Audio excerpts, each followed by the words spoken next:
Chilekupu Obugo kere lukala anyị na-atọrọ mama lekwe ndị bịara nga m ugbu a ọ bụ ndị nshila Rapid Television a bịara ka mana ọla bụ mkparịta ụka ka mana ọla bụ mkpa ife gbasara omenala madachi Chilekupu ejiri bịa lejiwala nna m shọ bịara nga ma bịagbule m ya nga ịla mkpukpu apụla ya n'azụ ọ bụ ọjị la anyị na-eji anabata ọ bụ na ọjị la nna anyị njiri lụọ nwaanyị lụọ nne anyị ọ bụ na ya la njiri ga anabata we ọ bụ na ọjị la anyị na-eji anabata ọbịa ya na machi Chilekupu mkpa abịarụwa ma enyewa ọjị aga wee ta ọjị tata mma anyị ga-eta ọjị tata udo anyị ga-eta ọjị tata ọganihu ọ ga-edoro Abia steeti mma ọ ga-edoro Naijiria mma n'aha nke nna na nke ọkpara na nke mmụọ nsọ amen.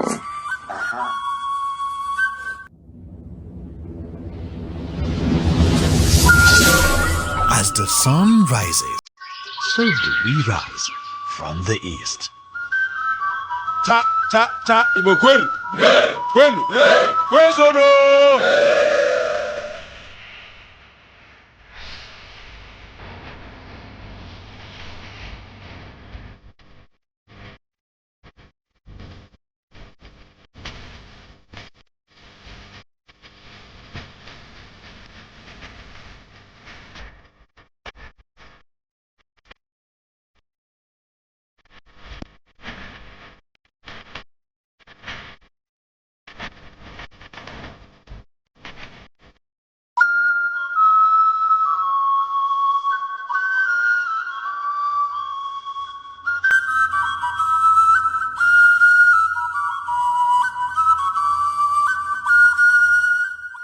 Eastern Circle.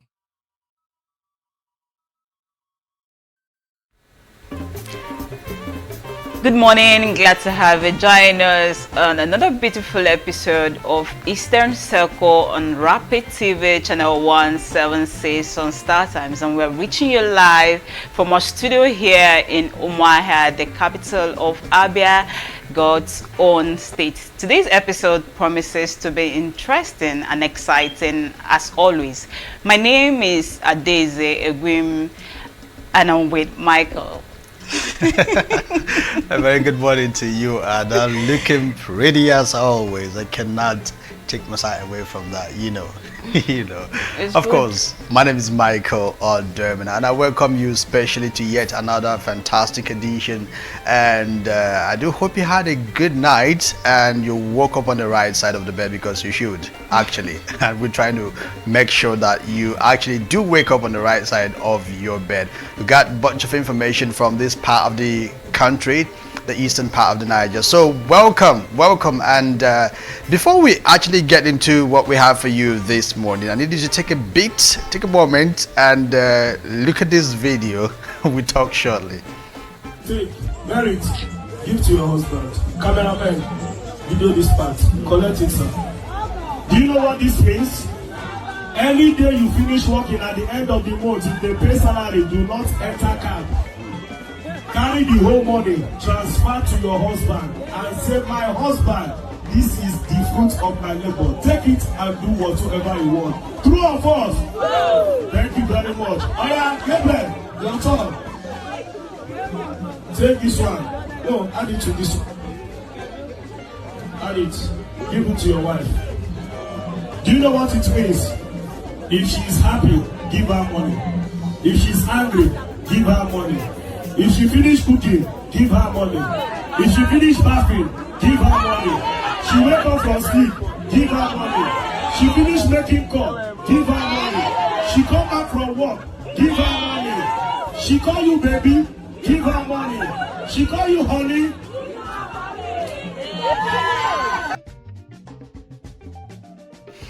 Oh my God! You see, I know totally. Brotherhood will not be proud of that MC. I'm telling you. So, I mean, all of that looked like it was speaking against the guy. And I had to add, if she's angry with the man, he should also, give money. her money. Exactly. Okay, so now we agree that there's no fairness in this game. I hope you can agree with me on that. You people are the ones bragging about being Odogu, so Odogu is about spending. So, but we've been hearing of Odogures.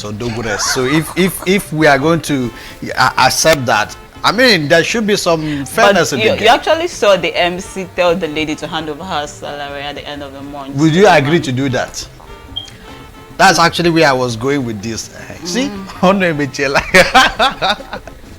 But actually, this is basically one beautiful thing about marriages. I mean, we tend to look at this, but beyond the reception, beyond what we can see on the screen, the event actually starts when they've gone home. So whichever way it happens, I think it's left for both of them to decide how they're going to run their come home. up with a formula that works for them. So I don't think it's neither here nor there. I don't believe there is a handout for this thing aside the Bible. Okay. Or probably the Quran. So do what works for you. Provided it doesn't require you sending your monthly salary to your husband. If that's what will make your home strong, please send. And talking about money and sending money, of course, bulk of what we'll be talking about on the show this morning will be centering around money. All right. First of all, we look at the headlines.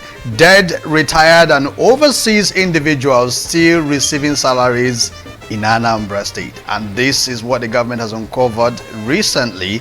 And follow up on that, of course, we here in Abia State, we see that organized labor is still angry with the government. So organized labor in Abia State issues final ultimatum to Governor Alex Oti over minimum wage implementation. So these are all issues of the moment, and of course it's questions begging for answers in the minds of the masses. So to make sense of this conversation this morning, of course, we've been joined by a public affairs analyst and of course someone who have been in the civil service for quite a while, so he probably most definitely of course understands what we are talking about today and the plight of the civil servants as well. I'm talking about Mr. Ike Obuna. Good morning, Mr. Ike. Good morning, my brother, Mr. Michael. It's my pleasure to be here. Welcome. Glad to have you join us. Thank you very much. So first of all, we take a look at the situation in Anambra State, because we this is one thing I think it's more like cancer in the fabrics of government as far as this country is concerned. Ghost workers, and in this case we're not just talking about ghost workers, right? We're talking about but retired people, people who are living overseas. So it's quite a lot. But hold your thought. Let's just take that story briefly before I take a contribution on that. So the Anambra State Local Government Service Commission has uncovered significant irregularities in its workforce and certification process. Chairman Vin Ezaka revealed that a thorough audit exposed over 427 ghost workers receiving salaries without being legitimate employees.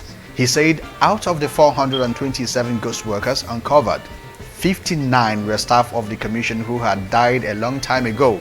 40 others had retired and are still on the payroll of the commission, while about 11 others are still living abroad while receiving salaries from the government. Others were some of the staff members of UNIZIC and Wafo Rizzi College of Education, Nsugbe 59, deceased staff of the institutions, 40 retirees, and above all 222 workers on the payroll who nobody could identify as workers in any of the 21 local government areas, and many of them are living abroad as well and still receiving salaries. Now, additionally, the commission identified cases of certificate forgery, with 6 senior employees allegedly presenting fake credentials from Imo State University. That's quite sad, if I must comment. It's very unfortunate. And in these matters, you also know that the workers you know, they aid and abet all these irregularities. They are complicit in this regard because if you, maybe they do it so that they also get gratified at the end of the day. You know, it's more like a business. Yeah. You know, if I should use that word. In other words, they do it so that at the end of the day, when the salary is paid, they also get a cut. You know, but I think it is not helping our system at all. It must be condemned in its entirety. It's very, very bad. And well, kudos must also be given to the chairman of the Local Government Pension Commission for uncovering this wickedness. You know, if you ask me, I would say it's economic sabotage. They are sabotaging the economy of Anambra State, and it shouldn't be condoned at all. It should be condemned in its entirety.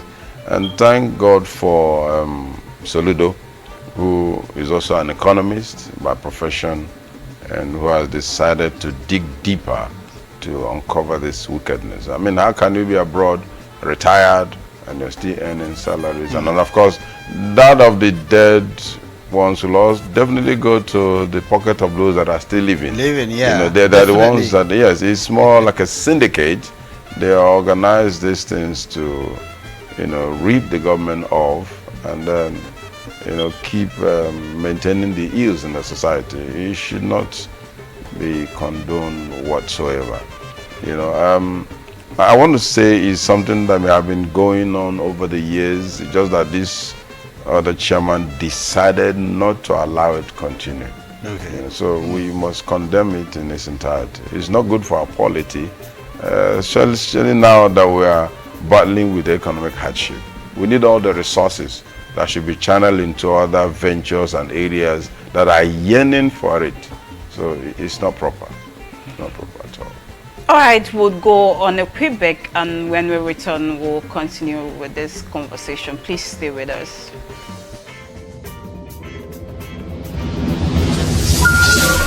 As the sun rises, so do we rise from the east. Cha cha cha Igbo kwenu. Kwenu. Kwesoro.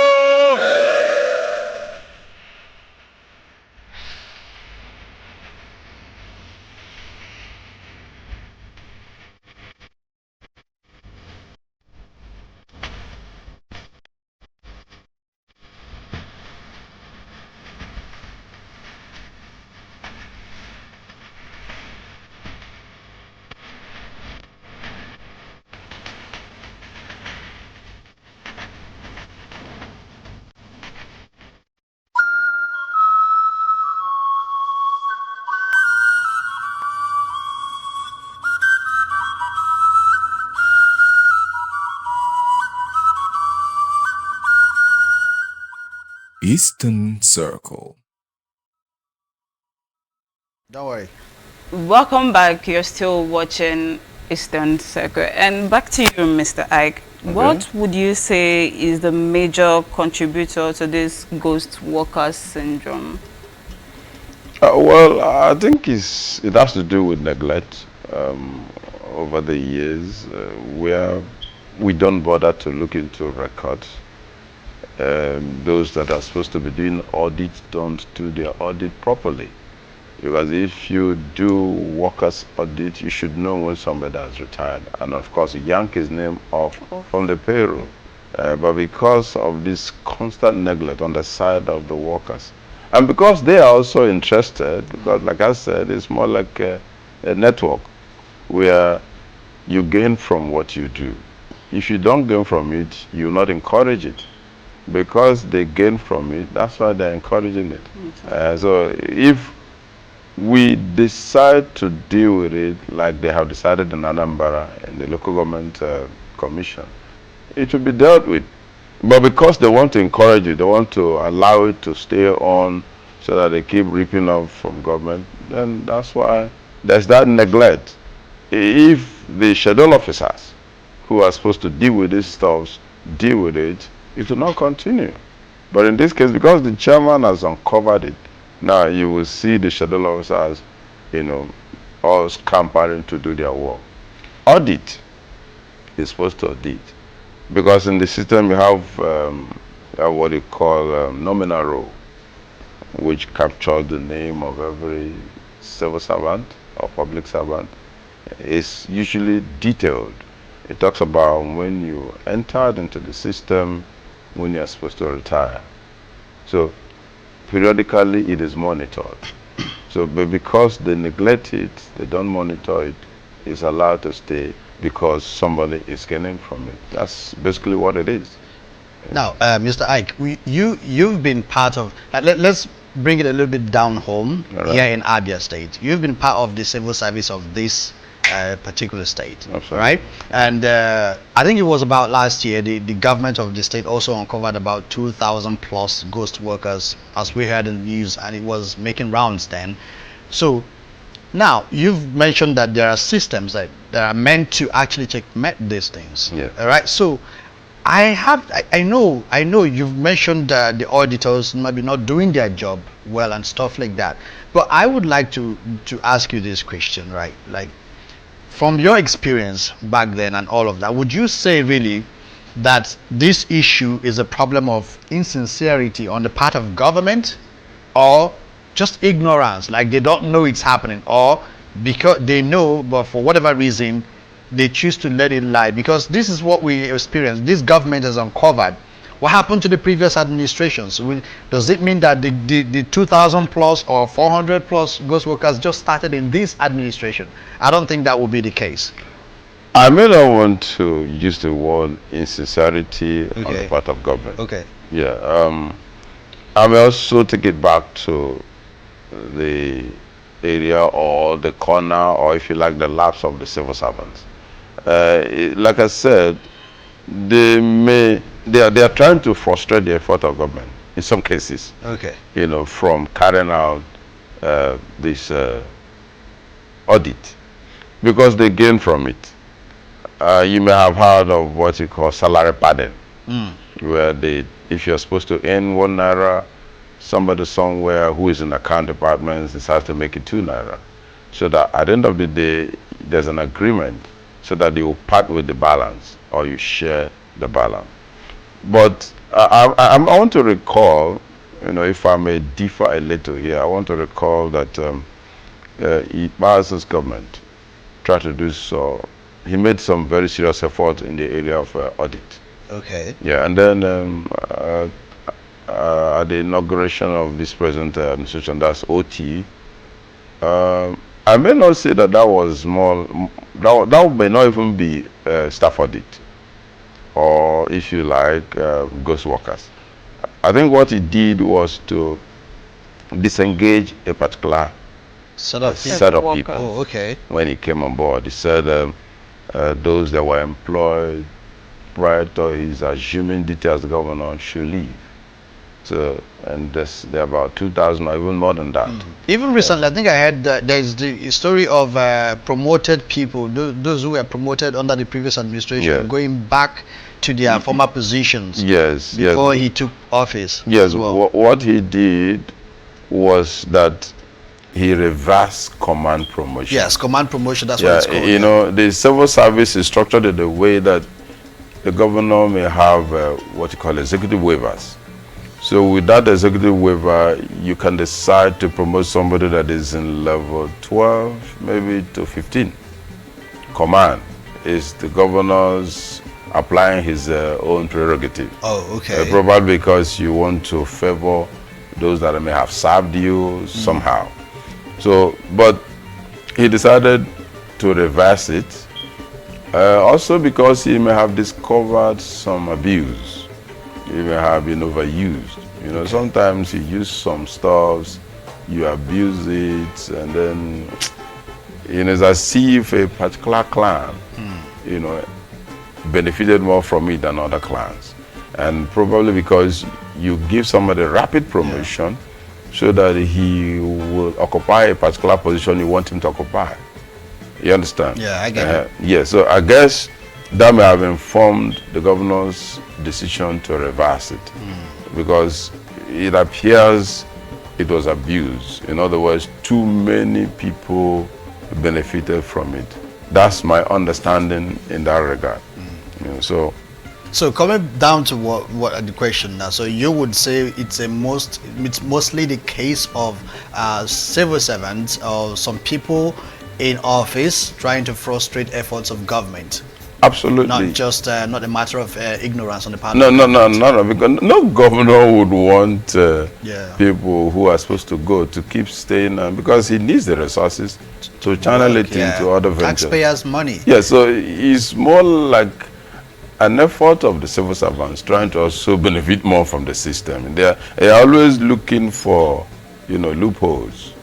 They want to feast on loopholes, and then they deal with it. And now, with the current ruling regarding local government autonomy, Yes. don't you think this would also be empowering the system? Because this Anambra story is the local government system. So don't you think this autonomy will be empowering the system that is already experiencing this fault or irregularities already?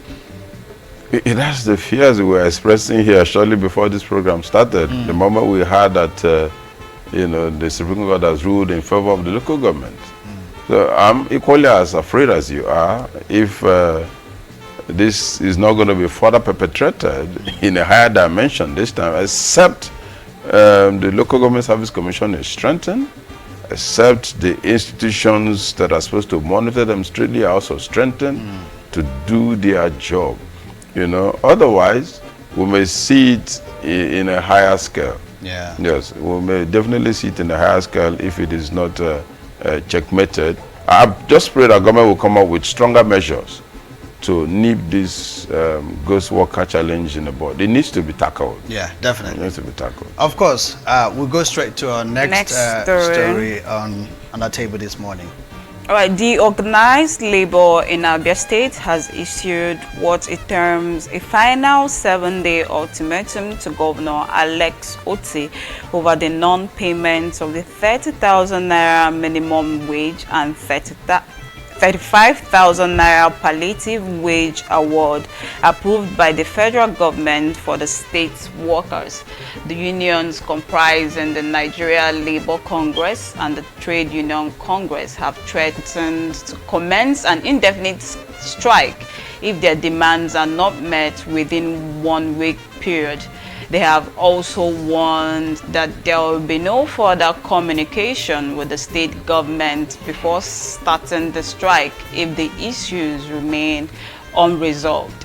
In a letter signed by the NLC chairman Okoro Ogbonnaya and TUC chairman Engogwe Ihechi, the unions revealed that the decision was made during a general meeting on Monday, July 8, 2024. This meeting followed a previous 14-day ultimatum that had expired without an action from the state government on workers' demand. All right, Mr. Ike, but before now, that was on May 29th when this fuel subsidy thing started. The government of Alex Otti made mention that once the new minimum wage was signed by the federal government, that the Abia State government would be the very first to implement that. But after that, I've seen some other states in the southeast, like the governor of Imo and that of Ebonyi states, give some sort of palliatives to the workers in the states to help cushion the effects of this fuel subsidy. Don't you think the workers actually in Abia State actually need the governor to actually do something to cushion the effects of this fuel subsidy? Most definitely they need something from the governor. Yeah. To be encouraged. One thing about governance, it's usually easier said than done.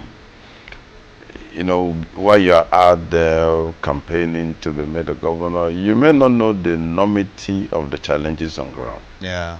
And the moment you become the governor, it will dawn on you that, wow, these things are even bigger than you may have imagined. So I guess that's probably what OT is dealing with right now. Remember also that he has embarked on several verifications. It's been verifications upon verifications. Maybe he's trying to probably get to the root of the real people he should be paying salaries, and you know, maybe that's what is delaying him. But if you ask me, I don't think that should be a factor. Continue with your verification. You know, still extend what you're supposed to extend to civil servants. Yeah. At the end of the day, those who are not supposed to be in the system will be shown the way out. You know, rather than, you know, making more like a blanket, discrimination, if I should use that word, because Abia's civil servants, they've been groaning since he came on board. I think the much he did was to extend this 10 or 12 kg rise to civil servants on salary grade level 1 to 7. But that's not enough. They are always short-term measures. They need their wage award. You should try and extend it to them. And you know, let's talk less about verification. It's okay. I don't have anything against that. But then, because you are elongating the verification, it's increasing the suffering, and that's why the outcry is so much. So you should be able to listen to the people and see how it can reduce the outcry. Well, the irony also is that he's on the platform of a Labour Party. So, and Labour Party should be seen to be doing better than those who are in other parties that are not Labour oriented. So, I believe we should do something about that. Yes. Now, talking about the minimum wage, I think Orji Zorkalo, who is a senator now and the former governor as well, visited OT recently and echoed the need to increase minimum wage. I think he was proposing about 90,000 naira. And I know Labour is talking about 250,000, 400, and all of that. So, in as much as I don't know, I feel that might be on a high scale, considering the economic realities, because we are also looking at other businesses. So, how do we get a common ground? First of all, the 90,000. Do you think that's feasible? Do you think that will be fair to other businesses that are not government oriented, that are not powered by government? Well, 90,000 is feasible, but it's not just about increasing the wage bill. Increasing. I feel something should be done to the value of the naira. If you pay me 1 million now as minimum wage, and the naira has no value, it's worthless. It's just like going into the market with the Ghana must go full of money to make some purchases, and then coming back with a cellophane bag. So that tells you that the value of the naira is neither here nor there. I mean, it's so increasing the minimum wage is okay. 90,000 is not a bad idea, given the financial realities on ground. You and I know that the bag of rice is almost that 90,000, almost that. Right. You understand? So if you are able to pay it, fine. But then let us also work on the value of the naira. It's currently floating. It's allowed to float against the dollar, float against euro, against the British pound sterling. How can you survive in a mono economy where all we do is, you know, exportation of oil? Even the oil is neither here nor there. We don't have access to it. When you go to the filling station, you can't get it. You have to queue hours on end to get it from the NNPC, you know, accredited stations here in Abia State. You understand? Yeah. So we should rather work on the value of the naira and then look at other sectors that can help us. But then increasing the minimum wage to 90,000 as Orji may have proposed is fine, but then the governors will tell you that they can't pay it because they are looking at their IGR. You know, so if they pay you that amount, they may not be able to deal with other infrastructural ventures or infrastructural needs that the people are looking for. Yeah, so I feel let us also look at how we can work on the naira to It's so shattered. So for you, it's a case of the naira, because I'm imagining if the government would bother about paying that minimum wage, even if it's a 90,000, if the government would be bothered about paying that, how about businesses, small businesses that are privately owned? Yes. How would they survive? How would they survive? They will not survive. So it's a big problem. It's a big issue here, we must confess. They may not survive because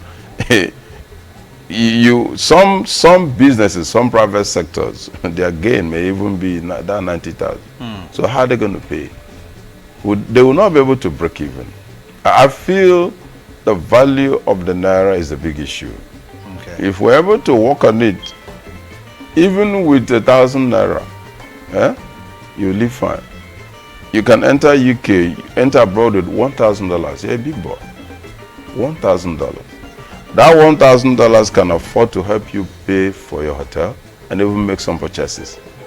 You understand? Fine. So, but because the value of our naira is shattered and battered, that's why we keep looking for more money so that we're able to deal with the cost of things in the market. Well, that is why you'll also see that the demand of people is feasible because they need more money to be able to make some purchases. Otherwise, we can't even live from hand to mouth right now. We need so much money to be able to, make ends meet in this country. All right, Mr. Ike, thank you very much for coming to join Michael and I on today's episode of Eastern Circle. Yeah, it's my pleasure. I appreciate being here. Thank you very much. Thank you very much. You're welcome. Thank you for joining us, dear viewers. And don't forget to go to our YouTube channel to subscribe at Official Rapid TV. And we'll take you back right now to our Abuja studios for the rest of Rapid Done. See you on Monday. Good morning.